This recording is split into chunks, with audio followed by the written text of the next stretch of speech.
Assalamualaikum warahmatullahi wabarakatuh. Waalaikumsalam warahmatullahi wabarakatuh.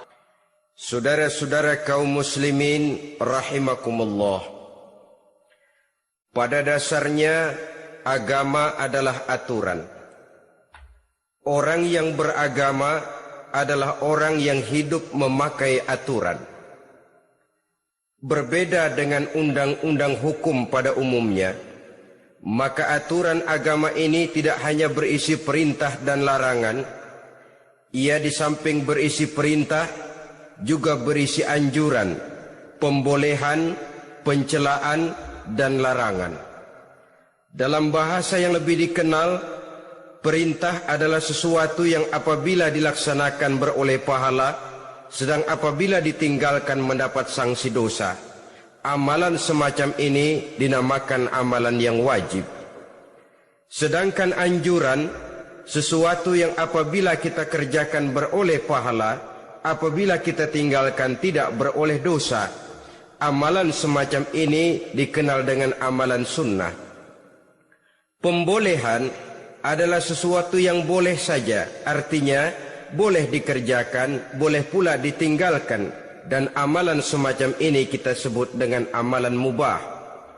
Pencelaan adalah sesuatu yang berpahala jika ditinggalkan, tapi tidak berdosa manakala dikerjakan, dan ini dinamakan perbuatan yang makruh. Sedangkan larangan, sesuatu yang apabila dikerjakan beroleh dosa, apabila ditinggalkan beroleh pahala. Dan amalan semacam ini lazimnya dinamakan amalan atau perbuatan yang haram.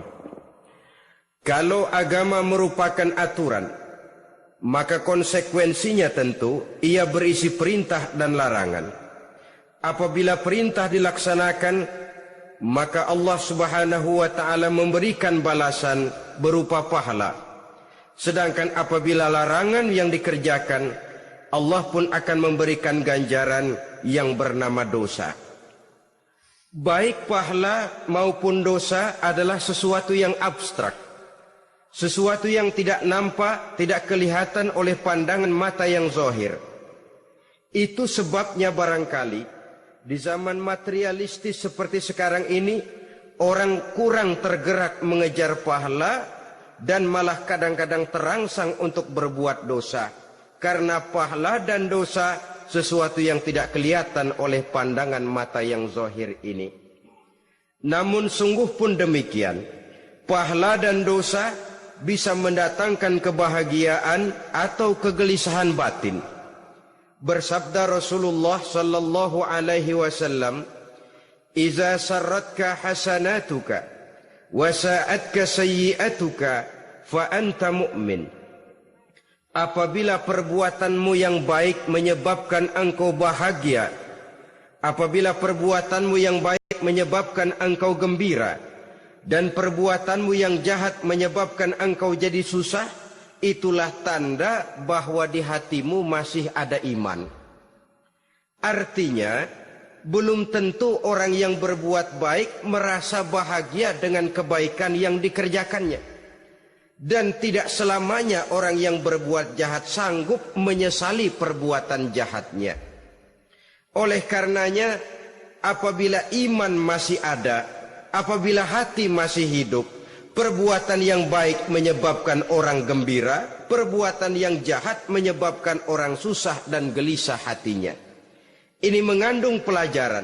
Sekali kita berbuat baik, jangan sekali-kali menyesali kebaikan itu. Sebaliknya, satu kali kita melakukan kesalahan, hendaknya selalu menyesalinya. Kadang-kadang dalam kehidupan, karena orang tempat kita berbuat baik itu rupanya membalas air susu dengan air tuba, kita lalu menyesali kebaikan. Lahirlah kata-kata, nyesal saya nolong dia. Ibarat pepatah katanya, nolong anjing kejepit. Waktu kejepit setengah mati kita tolongin, begitu selesai dia dari kejepitnya malah kita digigitnya. Saudara hadirin yang saya muliakan, dalam kehidupan sehari-hari barangkali ini kena filsafat yang disebut dorong mobil mogok. Ketika mobil mogok setengah mati kita dorong, begitu mesin hidup ditinggalkannya kita di belakang. Sesungguhnya perbuatan kita yang baik tidak harus disesali. Karena disesali atau tidak, toh perbuatan itu sudah kita lakukan. Dan penyesalan atas segala kebaikan hanya akan mengurangi nilai pahala kebaikan itu sendiri. Berbahagialah apabila berbuat baik, walaupun orang yang kita melakukan kebaikan membalasnya dengan kejahatan. Menyesalah apabila berbuat kesalahan, apabila melakukan dosa, karena itu pertanda nilai iman yang masih hidup dalam jiwa kita.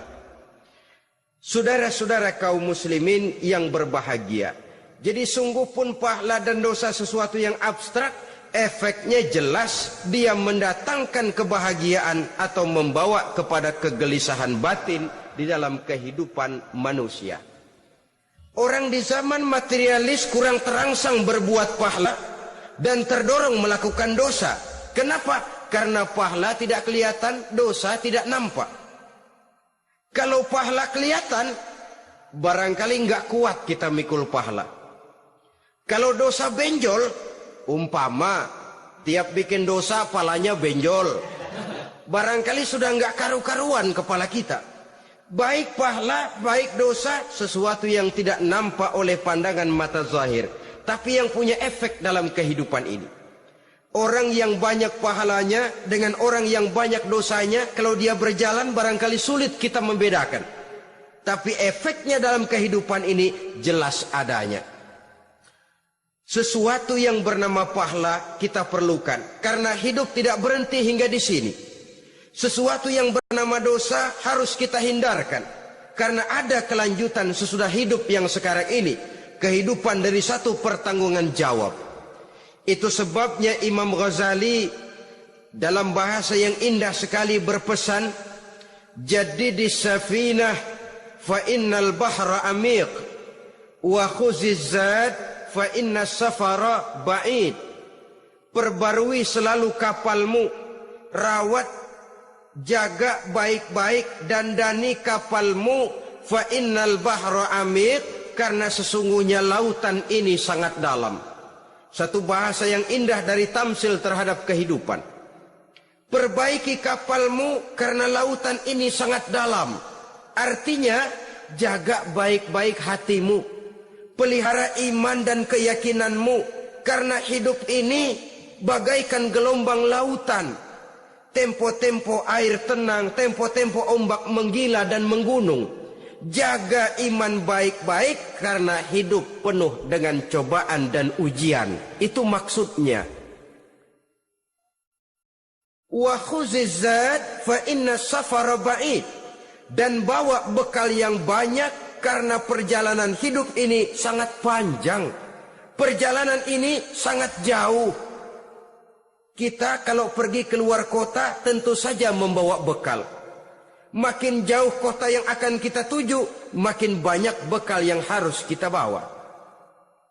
Alangkah sengsaranya manusia apabila dia akan pergi ke satu kota yang jauh, modalnya cuma nekat. Bagaimana nanti di sana sajalah. Tidak membawa bekal sebagaimana yang sewajarnya. Hal yang semacam ini senangnya sih belum tentu, keblangsak dan susahnya sudah kebayang.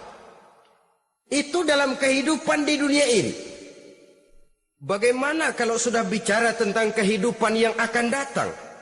Karena sesungguhnya hidup ini merupakan satu perjalanan yang sangat panjang. Sejak kita tinggal di alam arwah, pada saat jasad belum lagi diciptakan Allah, ruh sudah diciptakannya lebih dahulu. Sampai kemudian kita pindah ke alam rahim, alam kandungan ibu. Untuk kemudian berpindah kepada kehidupan dunia. Dari dunia ini kita pindah ke alam barzakh. Di sana tinggal kita 100 tahun mungkin, 100.000 tahun mungkin, 1 juta tahun mungkin, menunggu saat datangnya kiamat. Lalu dari alam barzakh pindah kita ke alam akhirat. Satu perjalanan yang sangat panjang. Alangkah malangnya, alangkah sengsaranya jika tahu kita begitu panjangnya perjalanan hidup ini, tidak ada bekal yang kita bawa. Artinya kesengsaraan, kesulitan yang bertali-tali sudah jelas akan menimpa kita. Kalau pergi kita keluar kota membawa bekal uang, membawa bekal makanan, apa bekal yang mesti kita bawa apabila kita kembali ke alam barzah, kembali ke alam kubur, berkumpul di padang mahsyar di akhirat nanti? Nasi yang mau kita bawa, uang yang mau kita bawa? Tentu tidak lagi, karena kehidupan materialis selesai di atas liang lahat. Bila masuk kita ke liang lahat, disitulah pahala dan dosa memegang peranan yang sangat penting. Maka pada pertemuan malam ini kita akan bicara tentang pahala dan dosa itu. Saudara-saudara kaum muslimin rahimakumullah, yang dinamakan pahala, kata Imam Ali Al-Jurjani dalam kitab At-Ta'rifatnya, ma yastahiqqu bihi rahmatu wal maghfiratu minallahi ta'ala, sesuatu yang pelaksananya berhak untuk mendapat rahmah dan ampunan dari Allah. Dengan kata lain, nilai pahala adalah akibat dari perbuatan-perbuatan di dalam melaksanakan perintah dan anjuran yang ada di dalam kehidupan agama. Apabila perintah dan anjuran kita laksanakan, nilai pahala itu lalu datang. Nah, nilai pahala dalam Islam menurut konsepsi Quran, Allah menjelaskan, man jaa bil hasanati falahu asyru amsalihha. Barang siapa yang datang membawa satu kebajikan, barang siapa yang melaksanakan satu kebaikan, maka dia akan mendapat balasan 10 kali dari kebaikan yang dikerjakannya. 10 kali ini pun masih dilipat gandakan dengan 7. 7 ini pun masih dikalikan 100. Dan itu pun masih ditambah dengan pernyataan wallahu yudha'ifu liman yasha. Allah masih akan melipat gandakan perbuatan baik seseorang yang dikehendakinya. Itulah nikmatnya dalam Islam. Tetapi sebaliknya, wa man jaa'a bisayyi'ati fala yujza illa mislaha. Barang siapa yang melakukan satu kejahatan, dia tidak akan mendapat balasan kecuali sesuai dengan kejahatan yang dikerjakannya. Alangkah rahman dan rahimnya Allah. Orang yang berbuat baik dibalas 10, dikali 7, dikali 100, masih dilipat gandakan pula. Tapi orang yang berbuat jahat tidak akan mendapat balasan kecuali sesuai dengan kejahatan yang dikerjakannya. Ini kan beda dengan sifat kita manusia. Kita ini kadang-kadang kalau dijitak membalasnya mukul. Tapi kalau orang berbuat baik kepada kita, kita enggan untuk berbuat baik kepada orang tadi. Allah tidak mengajarkan begitu. Satu kebaikan berbalas 10. Satu kejahatan berbalas dengan satu kejahatan. Maha Rahman dan Rahim Allah. Bahkan dalam Islam, niat berbuat baik saja mendapat pahala. Sedangkan niat berbuat jahat belum ditulis merupakan satu dosa sampai kejahatan itu dikerjakan oleh orang yang niat tadi. Umpamanya, saudara niat nanti malam giliran pengajian saya mau hadir di majelis taklim. Pas datang waktu malam hujan turun sangat lebat. Saudara berhalangan datang ke majelis taklim, saudara sudah mendapat pahala niat. Tapi saudara niat, nanti malam kalau turun hujan, saya mau bongkar rumahnya si fulan, saya mau curi seluruh harta bendanya. Ternyata malam saudara tidak mengerjakan perbuatan itu belum ditulis dosa sampai perbuatan itu benar-benar dikerjakan. Tapi lalu jangan macam-macam, kalau begitu niat aja yang baik biar nggak usah dikerjain. Niat aja pengen ngaji walaupun tidak ada niatan untuk ngaji. Allah lebih tahu tentang apa yang terdetik di dalam hati sanubari kita. Itulah sebabnya sangat dianjurkan orang untuk melakukan segala macam kebajikan. Dan dianjurkan orang menjauhkan segala macam bentuk kejahatan. Karena dia akan berefek melahirkan dosa dan pahala. Dosa dan pahala itulah alat untuk memperoleh kebahagiaan di alam kubur, di padang mahsyar, sampai di akhirat nanti. Untuk memperoleh kebahagiaan di sana, nilai pahala. Kesengsaraan akan kita dapat kalau kita banyak menumpuk dosa. Oleh karena itu jangan beranggapan, pahala nggak kelihatan, dosa juga nggak kelihatan, biarin saja. Yang tidak kelihatan ini pada waktunya akan memegang peranan yang sangat penting. Tapi tidak cuma untuk menghadapi hidup di situ, kita lalu harus berbuat baik dan meninggalkan yang jahat. Terutama juga di dunia ini.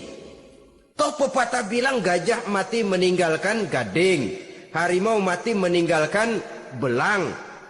Apa yang akan kita tinggalkan setelah kita mati? Kita ingin jasad kita boleh hancur terkubur tanah, tapi nama kita ingin hidup terus, dikenang orang 100, 1000, bahkan 1.000.000 tahun yang akan datang. Ditulis orang dengan tinta emas dalam sejarah, tercatat kita sebagai orang baik-baik. Saudara-saudara kaum muslimin rahimakumullah. Lalu perbuatan apa yang bisa mendatangkan pahala itu? Saudara-saudara, semua perbuatan yang diperintah dan dianjurkan oleh Allah, yang dikerjakan dengan ikhlas hanya untuk mencapai ridho Allah, mendatangkan pahala. Kadang-kadang menurut pendapat kita remeh, tapi nilainya di sisi Allah besar. Itu pahala. Menghitung pahala itu hak prerogatif Allah. Perbuatan yang ringan Allah mau berikan ganjaran yang besar, itu urusan Allah. Misalnya kata Nabi, la tahqiranna minal ma'rufi syai'an. Jangan kamu menganggap remeh perbuatan baik walaupun kecil. Jangan merasa sulit melakukan perbuatan yang mengandung pahala. Bertemu dengan teman, muka kita cerah, berpahala. Menyingkirkan duri di jalanan, berpahala. Menolong orang yang sesat, memberitahu orang yang bertanya, berpahala. Tidak sulit kalau kita mau. Yang diperintah dan dianjurkan oleh agama, itu perbuatan yang mengandung nilai-nilai pahala. Masalahnya cuma tinggal mau atau tidak, dan dikerjakan dengan ikhlas. Sedekah pahala, tidak berupa perbuatan, bisa berupa ucapan. Misalnya bersolawat pahala, bertasbih dan bertahmid pahala. Kata Nabi, kalimatani khafifatani 'alal lisan, saqilatani fil mizan. Ada dua kalimat yang enteng di lidah tapi berat di timbangan akhirat nanti. Apa itu? Subhanallah walhamdulillah. Itu kan amalan yang ringan, perbuatan yang mudah saja, tapi nilainya demikian besar dalam pandangan Allah. Jadi pendeknya, perbuatan yang bernilai pahala adalah perintah dan anjuran agama yang dilaksanakan dengan ikhlas semata-mata untuk mencapai ridho Allah, itu mengandung pahala. Niat dasarnya itu harus karena Allah, landasannya harus karena ikhlas. Bukan cuma sekedar basa-basi, tidak karena ingin dipuji orang, tidak karena mengharap tanda jasa, tapi ikhlas semata-mata. Dari perbuatan yang paling kecil dan mudah sekali sampai kepada amalan-amalan yang besar dan memerlukan biaya yang besar, seperti melaksanakan ibadah haji, seperti jihad fi sabilillah, membangun masjid, membangun pondok-pondok pesantren, membangun pusat-pusat kesehatan, membangun jalan-jalan umum, termasuk menjaga keamanan. Jangan dikira loh, siskamling umpamanya, menjaga keamanan kampung tidak berpahala. Kalau diniatkan ibadah, menjaga ketenangan warga supaya mereka tekun ibadah, ikhlas karena Allah, itu juga bernilai ibadah. Keluar kita dari rumah, pergi pagi, pulang sore.